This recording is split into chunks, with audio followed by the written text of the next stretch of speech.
This is the Newsroom.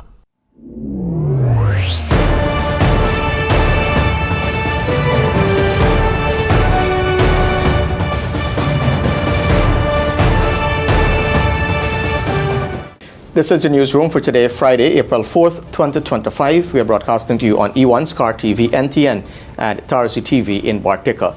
In the headlines, $422 million contracts inked to advance gas-to-energy project. When we say we are building infrastructure for the future, this is what we're talking about. The East Bank Public Road will be closed this weekend to facilitate the continued construction of the new Demerara River Bridge.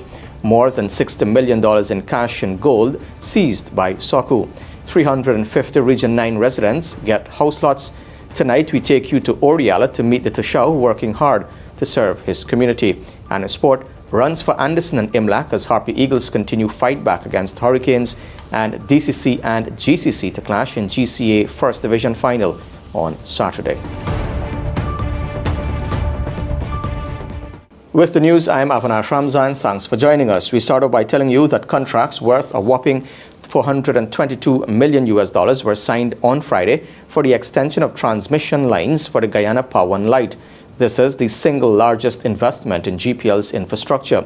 This investment will help with the generation and distribution of power from the mega 300 megawatt gas-to-energy power plant. Two multi-million-dollar contracts were signed on Friday to begin construction of transmission lines that will distribute power that will be generated from the mega 300 megawatt gas-to-energy power plant. The contracts were awarded to Power China and Kalpataru. These projects are valued in a total sum of $422 million. I'll repeat, $422.2 million, approximately 90 billion Guyana dollars. The contracts include the construction of 155-kilometer 230 double-circuit transmission lines, 167 kilometers of 69 kV double-circuit transmission line, the construction of 5 new substations, and the upgrade of the Kingston substation. The new substations will be at Lebon Intention, Enmore, Trafalgar, and Williamsburg and East Berbice. The projects are expected to be completed in 1 year. Minister within the Ministry of Public Works, Deodat Indar, said the signing of the contracts marks the start of building infrastructure for the future. This signing today is part of the design to improve the energy infrastructure. What it means is that the plant that is being constructed at Wales, the power have to move from Wales into the rest of the country. One part of that power will come from Wales over the Demerara River, the Garden of Eden, into the backlands, and it will terminate at a location behind Eccles. They call it Good for Wakti. When we say we are building infrastructure for the future, this is what we're talking about. Meanwhile, Prime Minister Brigadier Mark Phillips said more communities will have reliable and stable electricity. For Newsroom, Isanella Patwo. Now, as part of efforts to facilitate continued construction of the new Demerara River Bridge, a section of the East Bank Public Road will be closed to vehicular and pedestrian traffic between April 5th and the 7th. The closure notice was shared by the Ministry of Public Works earlier this week and advised persons to use alternate routes. Lazina Yearwood tells us more.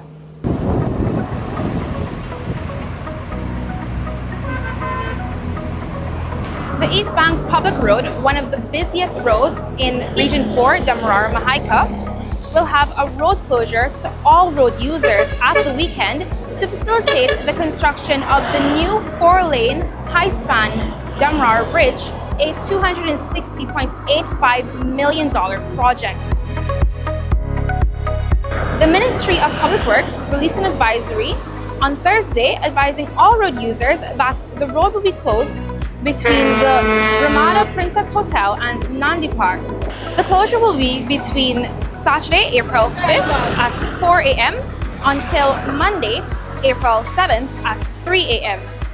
This will impact several road users. However, it is necessary as the contractors are working towards an August 31st, 2025 deadline. All road users are advised that southbound traffic will be redirected to Eccles Dumpside Road to Heroes Highway to proceed southward. Traffic will be redirected to the Massey Road to travel northward towards town and any other destinations. Pedestrians traversing between Peters Hall and Providence are advised that they can utilize the Providence Old Road access road. All road users are asked to comply with these measures during this time.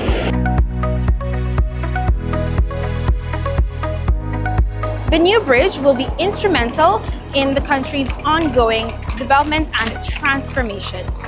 It will be a great connectivity tool for all commuters, and it will greatly impact the lives of all Guyanese. Reporting for the newsroom, I am Lazina Yerwood. We tell you now that officers of the Special Organized Crime Unit, SOCU, intercepted an alleged gold smuggling attempt, seizing $30 million worth of gold and $31 million in cash. A SOCU release noted that the officers acted based on intelligence received. 4 individuals, including 2 Brazilians, 1 Cuban, and a Guyanese, were detained. The 4 persons are said to be assisting with investigations. According to the head of SOCU, Deputy Commissioner Fazil Karimbaksh, officers were able to disrupt the smuggling operation before the gold could be moved and warned gold smugglers to stop this illicit activity, or they will face the full force of the law, underscoring the government's commitment to tackling transnational crimes and protecting the nation's valuable resources. More than 350 residents from communities in Region 9 were on Friday allocated house lots as the Ministry of Housing and Water held a Dream Realized housing drive in Letham. 70 others received their agreement of sale. I'm here at Letham in Region 9. Here, the Ministry of Housing and Water held yet another Dream Realized housing drive. At this activity, which was held on Friday, over 350 persons were allocated their house lots. Another 70 persons from this region received their agreement of sale. The allocations were done in the areas of Plantation Culvert City and Track Housing 1 Letham. The distribution has brought relief to many, including those who have been waiting for more than a decade. Never get through. Until now. Because I live in Letham, born and grown in Letham, but I've been migrating going down now, so I did apply in Jarson. I never get through in Jarson. But if I migrate and come back to Letham, I'm going to apply down. Since 2018, I updated Pakistan and never get through. But I keep calling, so finally get through. I live in rented apartments before, and sometimes we locate from different places because sometimes the rent is a bit high, sometimes we can't afford to pay it, you know. The plan is to build my own house on my own so that I could live more comfortable without paying rent. In his address to those gathered, Minister of Housing and Water Colin Crowell said no resident seeking a house lot will be turned away as the government hopes to meet people's housing needs. In Region 9, the ministry has invested over $1.4 billion on infrastructure works in these communities where persons are allocated lots to ensure access. Reporting for the newsroom from Letham, I am Sharda Bacchus. When the newsroom returns, we hear from Oriala's Toshao and his work in the community. Stay tuned.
Welcome back. This is the newsroom. After leaving Oriala to attend secondary school at Skeldon, Lawrence Vandenbroek had every opportunity to build a life elsewhere. Yet he chose to return and serve his community, the Warao and Locona village along Guyana's quarantine coast. He never aspired to become Toshao, the indigenous term for a village leader, but those around him recognized his talents as a teacher and young entrepreneur, urging him into leadership. 1 year into his tenure, Lawrence admits that answering this call has not been easy, but the reward, he says, isn't measured in personal wealth. Instead, he said it's seen clearly in the faces of his villagers when the council successfully initiates projects that uplift the community. So my name is Lawrence Vandenbroek. I'm 27 years of age. I was born and raised right here in Orealla village. I attended the nursery, primary, and eventually I left for secondary education at Skeldon Linepath Secondary School. I came back to my village. I saw the way things were. I actually even wanted to leave, but I never did. Being a youth, you see the struggle. You understand, it's a very challenging life or to deal with certain things. And so I just wanted to be an inspiration to the other young people around me. And so I decided to stay because of that, maybe I can influence one or two. It doesn't have to be everyone, but at least one person. If you can just change one person's life, that will be enough. Because of the way I lived and my reputation within the community, I was asked by persons to take up the position. It is not something that I had dreamed of or had plans, to do.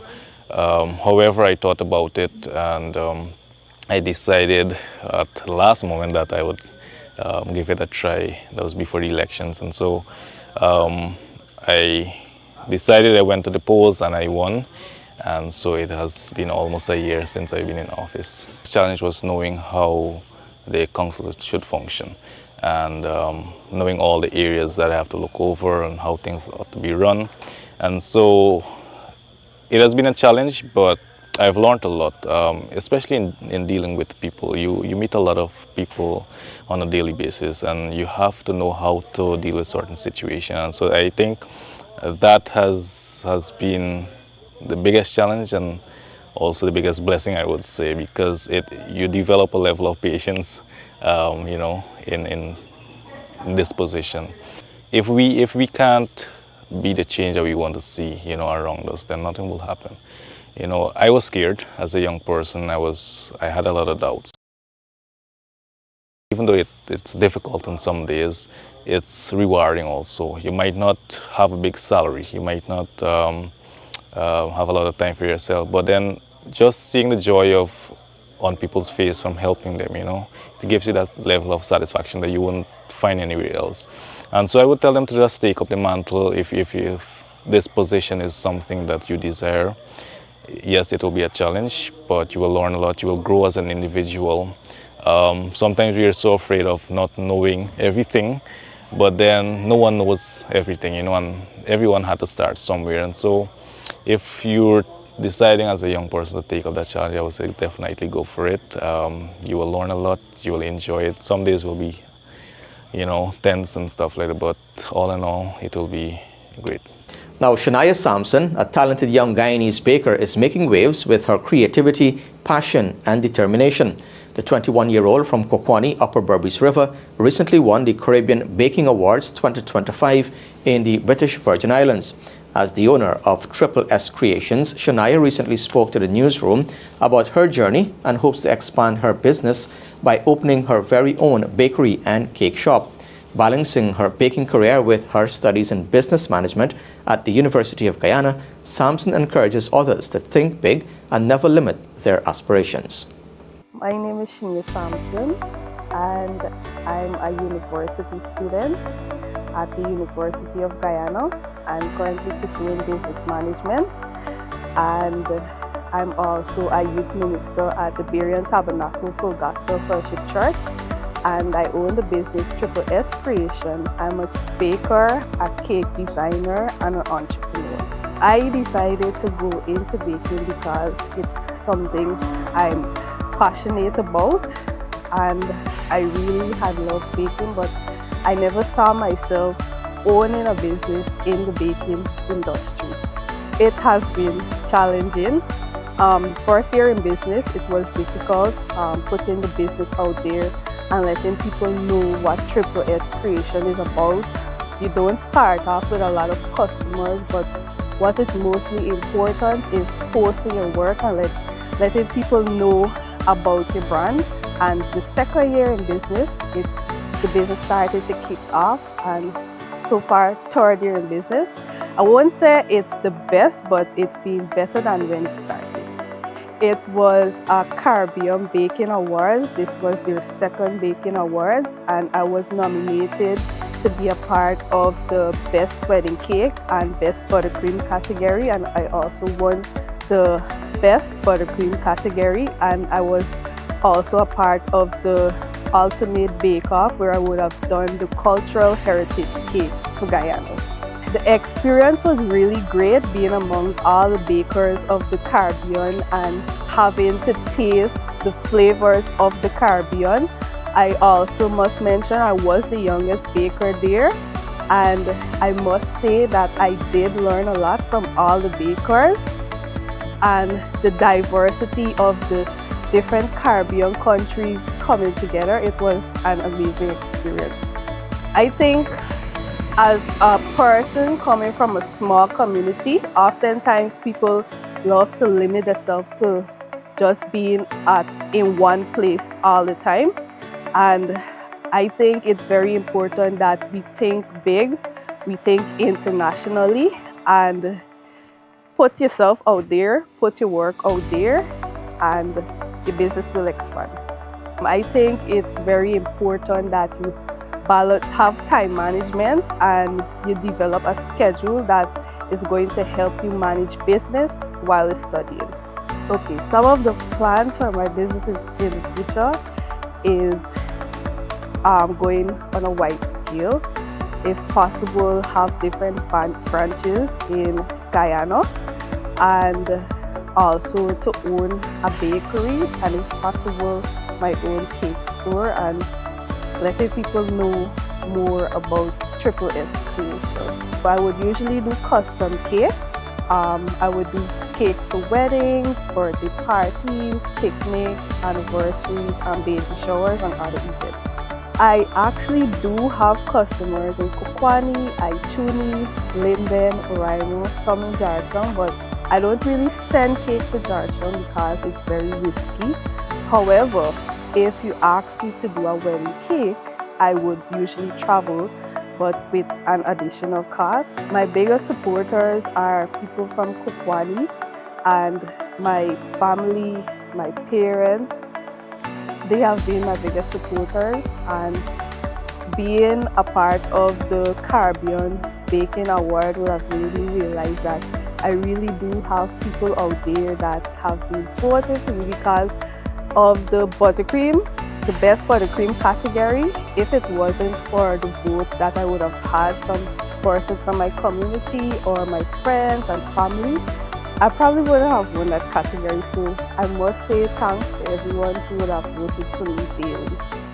Amid the rising use of technology to innovatively tackle environmental issues, Recover Guyana, in collaboration with the Ministry of Education, has been pushing Shout, a local speech competition that provides a platform for secondary school students to be part of the discussion on environmental protection, sustainability, and conservation. During an interview with the newsroom on Friday, Dave Laltu, the founder and president of Recovery Guyana, the non-governmental organization, said several environmental clubs were created at schools as an outcome of the competition, which has seen more schools participating since its initial launch in 2023. Primarily, we are aiming to get that young voice to raise awareness about environmental sustainability. Shout is a national competition in collaboration with the Ministry of Education. Shout is also a 4-phase competition targeting all secondary school, whether it's private or public, across Guyana.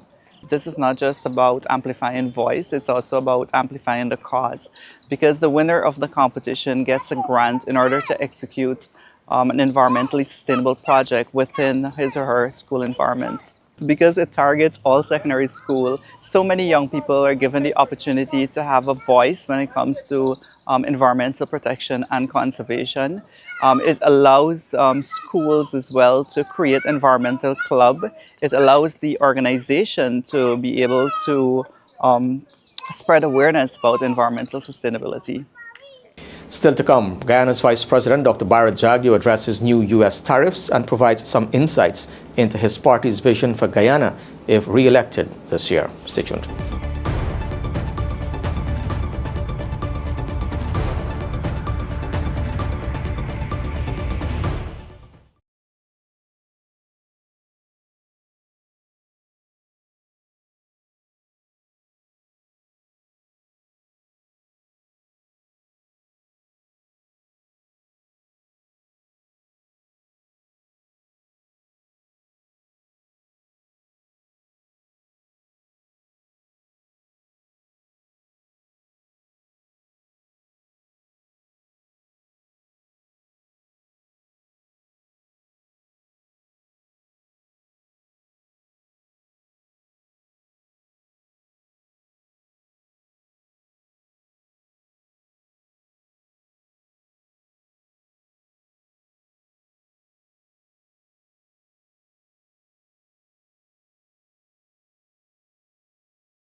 Welcome back. This is the newsroom.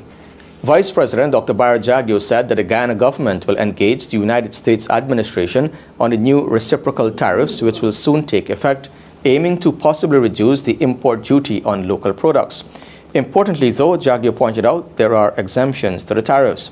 Those exemptions include petroleum products, aluminium ore, and gold, three of the major Guyanese exports to the U.S. We exported 3.1 billion, based on our figures, 3.1 billion of petroleum crude, 36 million, I'm rounding up, 36, 37, it's 36.9, but I tend to round up numbers all the time, round up or down. So it's 37 billion of aluminium ore, 18.9, 19 billion of fresh fish, fresh chilled frozen, 16.6 million of gold, 8.7 million of molasses, sugar, honey, 6.5 million of alcoholic beverages, measuring checking instruments 5 million, fish, crustacean, prepared products, etc., 3.1 million, wood and wood manufacturers 2.6 and 2.5 million. So those are the 10 top exports into the United States of America. The Annex 2 of the White House executive order has exempt certain categories of exports from the reciprocal tariff. So petroleum crude, which is $3.1 billion, the top export, is exempted from the reciprocal tariff. Aluminium ore, which is the second highest export into the United States at 37 million, is also exempted. Then gold is also exempted. So 3 of the top 10 products are exempted from the higher, or top 10 exports into the United States are exempt from the reciprocal tariff based on the White House order that President Trump signed into law when he brought the higher reciprocal tariff in place. Meanwhile, General Secretary of the People's Progressive Party Civic, Dr. Bartica, on Thursday said that if re-elected, the party will pursue huge investment opportunities in the lucrative oil and gas sector that will generate guaranteed returns for, quote-unquote, small people.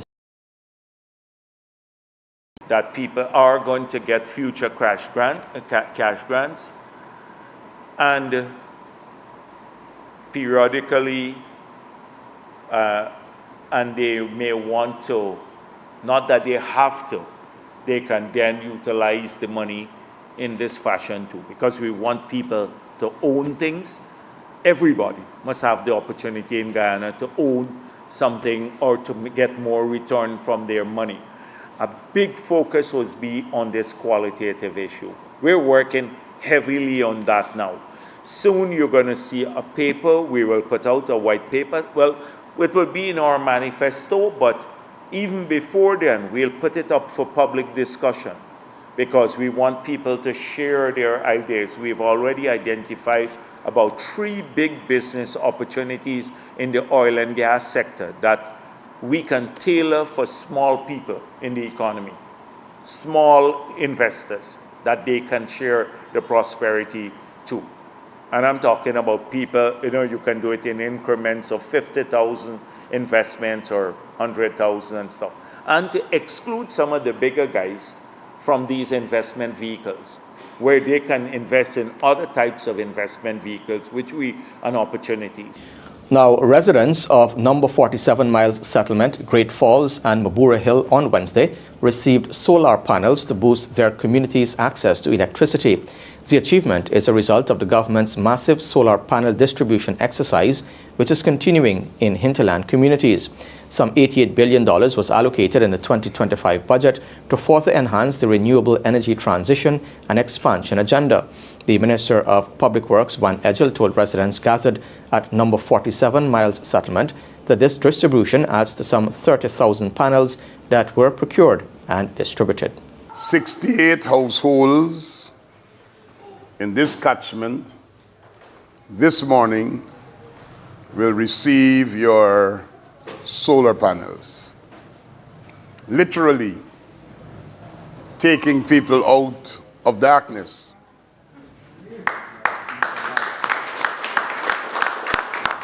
In Georgetown, the issue is getting cheap, reliable, and renewable electricity. And we're doing that right now with the gas to energy project, where we're bringing in gas to fire or fuel generators that will produce 300 megawatts. But people like villages like yourselves and the 240 plus other villages in hinterland and riverine communities, you have no transmission lines to bring electricity here. So we have made a decision that we will give individual household panels. When the newsroom returns, the financial, weather, and bird reports along with sports. Stay tuned.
3, 2, 1.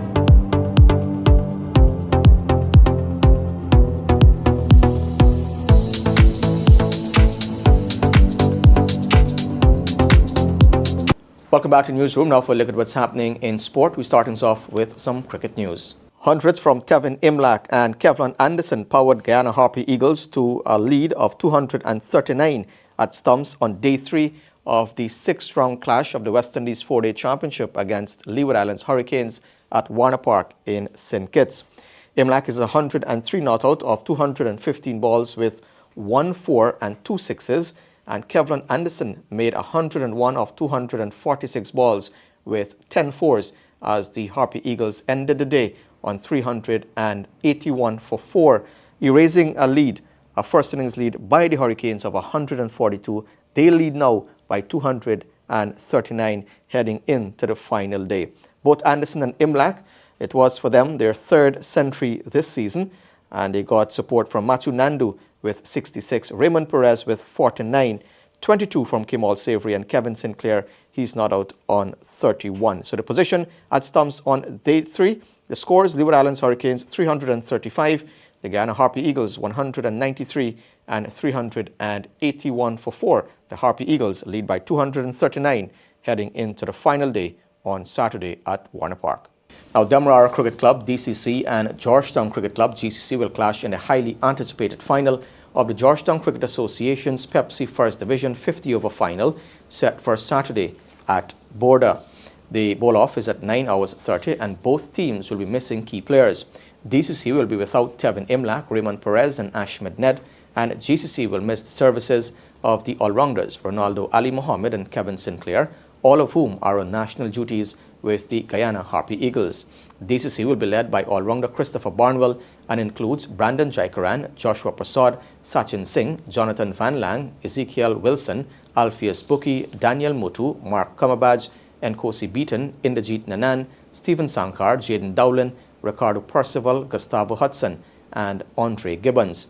The left-arm spinner Devon Lord will captain a GCC side that includes Leon Johnson, Navindra Prasad, Yudhisthir Prasad, Aryan Prasad, Kamraj Jaikaran, Rivaldo Phillips, Neelan Kodagan, Thaddeus Lovell, Krishna Singh, Tyree Glasgow, Carlos LaRose, Joash Charles, Dianarine Sigubin, Martin Pastano Bell, and Richard Kinsinali.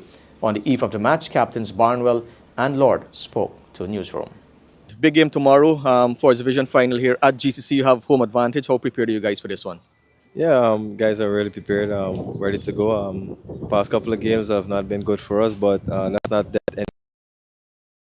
Much prepared, we had a very good training session over the past couple of days leading up to this finals, and even last weekend, we played them in a game in a new competition where we had a very good look of them, although they will be out with a few key players and we will be missing a few key players as well, but we're very much prepared for it. You're missing 2 key players, Ronaldo Ali Mohammed, who's been performing in the 4-day championship, as well as Kevin Sinclair. How big a blow is that? It would have been nice to have the guys them here to play the game, but we have players in the dressing room that's going to step up and fill their boots in their absence. Right, you're missing some key players, as you mentioned, Tevin Imlach, Raymond Perez, and Ashmed Ned. How big a blow is that for you guys? Yeah, obviously, they're senior players, and obviously they go on to represent Guyana, and obviously is important for those guys in our team. But having said that, I think we have guys that is capable of doing the job. Myself, we have young Van Lang, we have young Stephen Sankar, and Joshua Prasad, and a couple more guys, young Jaikaran. So we have guys that could fill those missing gaps, and just hopefully we just come out and play nice, solid cricket tomorrow and come out on top. This has always been a long rivalry, GCC and DCC. What would be your message to the guys tomorrow morning as they head out for that final? Just come out and play normal cricket. There's no pressure on us. Let's come out and have fun. At the end of the day, we're looking to win the championship. I think the last first division, fifth over, we're the champions. So we're just looking to continue where we left off from that. Yeah, obviously, it's important to just remain focused. It's just another day of cricket. It's important to do good things for a longer period. And once we take care of our business, the rest will take care of itself. So it's just to have a calm head in any situation we find ourselves in, just to remain focused and remember the things that we did well leading up to this finals and to do it for a long period tomorrow. Lovers of cricket, these are young talent for the future, so you guys can come out and see what it's like to play local cricket for us, not just internationally, but see your local talents growing and enjoy it. A game like this, I don't think we need to call them out, but we just like the fans to come out and support. DCC and GCC over the years normally bring out a lot of crowds, especially when it's the finals. A lot of old members come out and support their club. So obviously it's going to be a big showdown tomorrow at Border Ground here. So just come out and support us and cheer us on to the victory that we need. The quest to assemble Guyana's next generation of squash stars commences this Sunday as approximately 35 of the nation's top junior players will clash in the MU Junior National Squash Championship. They will vie for individual honors and a coveted spot on the national team for the upcoming Junior Caribbean Championship. Details from Akim Green. The Georgetown Club will serve as the battleground for the tournament's climax on Saturday, April 12th, while the National Racket Centre on Wolford Avenue and Camp Road will host the first 5 years of intense competition. The tournament represents a pivotal moment in the junior squash calendar, acting as both a crucial test and vital platform for players aimed to secure their place in the national team that will travel to the Cayman Islands in late June for CASA. The championship should also play a key role in identifying the next generation of Guyana squash leaders. With some established champions having aged out of the junior ranks, the tournament will unearth the new stars tasked with carrying Guyana's ambition to reclaim the coveted Caribbean title. Guyana has a rich history of success at CASA. At the last edition held in the British Virgin Islands, Guyana finished second overall, with the boys' team securing bronze and the girls' team finishing fifth. Guyana's dominance in the tournament is well documented, having won the overall title in 2022 and achieving an unprecedented 12 consecutive titles between 2005 and 2016. Guyana's individual medal haul at the last CASA was 9, with only 2 gold medals. We tell you now that the newly elected leadership of the Guyana Bodybuilding and Fitness Federation has outlined an ambitious vision, placing a strong emphasis on building strategic partnerships and elevating the profile of its athletes. President Roger Calandus, speaking recently to Newsroom Sport, stressed the importance of taking the federation to the next level, indicating a desire to move beyond the status quo and implementing innovative strategies. Calenda acknowledged the challenges ahead but expressed a commitment to delivering on those expectations, aiming to create an environment where the sport can thrive. Take over the torch and try to help to move the sport forward from Kevon and his administration. They did a great job on making a lot of connections internationally and producing a lot of great athletes under their reign. So as an athlete, I wanted to see more and to do more and to help bring the sport to the next level. A lot of people don't know who these athletes are. They have made some great achievement and stride over the years, becoming pro athletes, and that is not an easy accomplishment. So we want to heavily focus on marketing of the athletes. The athletes is basically bodybuilding. Without the athletes, there is no bodybuilding. So building the bodybuilders will build the sport overall, helping them to get endorsement deals, making better relations with the government of Guyana and corporate Guyana, and just trying to build all around. For the past few years, we didn't have much turnout to some of the shows, and now when we focus on marketing, letting these people know who these athletes are, how hard they work, the achievements that they have achieved, and when they see the display of the hard work, discipline, and the bodies that they have achieved, we're going to market that and bring out the crowd. We want the crowd to come out and fill, whether it's the culture center.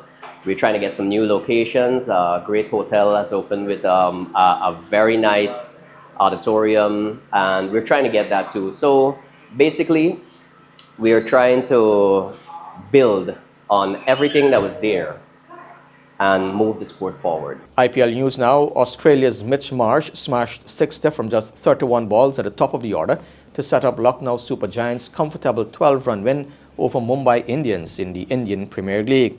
Marsh was used as an impact player and registered his third half-century in 4 innings as Lucknow posted 203 for 8. The chase went to the final over, but with 22 required from it, Lucknow seamer Avesh Khan held his nerve as Mumbai fell short on 191 for 5, with captain Hardik Pandya unbeaten on 28.